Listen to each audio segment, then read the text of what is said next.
Voter പട്ടികയുടെ പ്രത്യേക തീവ്ര പരിശോധന അഥവാ SIR പൂർത്തിയായ പശ്ചിമ ബംഗാളിൽ കരട് വോട്ടർ പട്ടിക പ്രസിദ്ധീകരിച്ചപ്പോൾ 58,898 പേരാണ് പുറത്തായത്. മരണം, കുടിയേറ്റം, എന്യൂമറേഷൻ ഫോം തിരിച്ചു നൽകാത്തത് തുടങ്ങിയവയാണ് വോട്ടർമാർ ഒഴിവാകാനുള്ള കാരണമായി തെരഞ്ഞെടുപ്പ് കമ്മീഷൻ ചൂണ്ടിക്കാട്ടുന്നത്. നവംബർ 4 മുതൽ ഡിസംബർ 11 വരെ നടന്ന SIR-ൽ മുഖ്യമന്ത്രി മമതാ ബാനർജി ഉൾപ്പെടെ പ്രമുഖർ മത്സരിക്കുന്ന നിരവധി നിയമസഭാ മണ്ഡലങ്ങളിൽ വൻതോതിൽ വോട്ടർമാരെ ഒഴിവാക്കിയിട്ടുണ്ട്. മമതയുടെ മണ്ഡലമായ ഭവാനിപൂരിൽ കരട് പട്ടികയിൽ 44,787 പേരെയാണ് വെട്ടിമാറ്റിയത്. തൃണമൂൽ കോൺഗ്രസ് MLA നയന ബന്ദോപാധ്യായ പ്രതികരിക്കുന്ന വടക്കൻ കൊൽക്കത്തയിലെ ചൗരീഗിയിലാണ് ഏറ്റവും കൂടുതൽ വോട്ടർമാരെ ഒഴിവാക്കിയത്.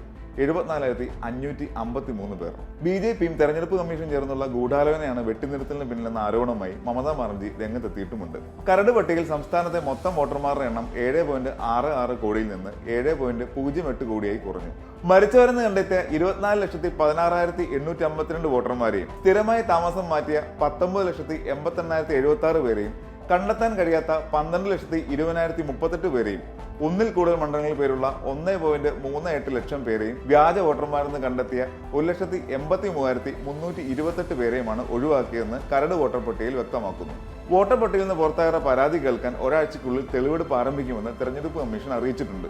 2002 വോട്ടർ പട്ടികയുമായി ഒത്തുനോക്കുമ്പോൾ പേരിൽ വ്യത്യാസമുള്ള 85 ലക്ഷത്തോളം എന്യൂമറേഷൻ ഫോമുകൾ കമ്മീഷൻ ലഭിച്ചിട്ടുണ്ട്. ഇവരെയും തെളിവെടുപ്പിന് വിളിക്കും.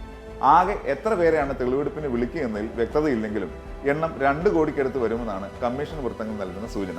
അതേസമയം കേരളത്തിൽ SIR എന്യൂമറേഷൻ ഫോമുകൾ പൂരിപ്പിച്ച് സമർപ്പിക്കുന്നതിനുള്ള സമയം നാളെ, അതായത് 2025 ഡിസംബർ 18 അവസാനിക്കും. സംസ്ഥാനത്താകെ 2.78 കോടി വോട്ടർമാർക്കാണ് എന്യൂമറേഷൻ ഫോം തയ്യാറാക്കിയത്. ഏറ്റവും ഒടുവിലെ കണക്കുകൾ പ്രകാരം നടപടികൾ പൂർത്തിയാക്കി അപ്ലോഡ് ചെയ്ത ഫോമുകളുടെ എണ്ണം 2.77 കോടിയാണ്. 19,460 ഫോമുകളാണ് ഇനി മടങ്ങിയെത്താനുള്ളത്. അപ്ലോഡ് ചെയ്ത 2.77 കോടിയിൽ 25.08 ലക്ഷം പേരെ കണ്ടെത്താനായിട്ടില്ല. ഡിസംബർ 23 കരട് വോട്ടർ പട്ടിക പ്രസിദ്ധീകരിക്കും. ഡിസംബർ 23 മുതൽ ജനുവരി 22 വരെ ആക്ഷേപങ്ങളും പരാതികളും സമർപ്പിക്കാം. അതേസമയം ഡിസംബർ 23 മുതൽ തന്നെ ഹിയറിംഗ് ആരംഭിക്കും. ഫെബ്രുവരി 14 വരെ ഹിയറിംഗ് നടക്കും. ഫെബ്രുവരി 21 അന്തിമ പട്ടിക. കണ്ടെത്താനാകാത്തവരുടെ പട്ടിക SIR കരട് പട്ടികയ്ക്കൊപ്പം പ്രസിദ്ധീകരിക്കും.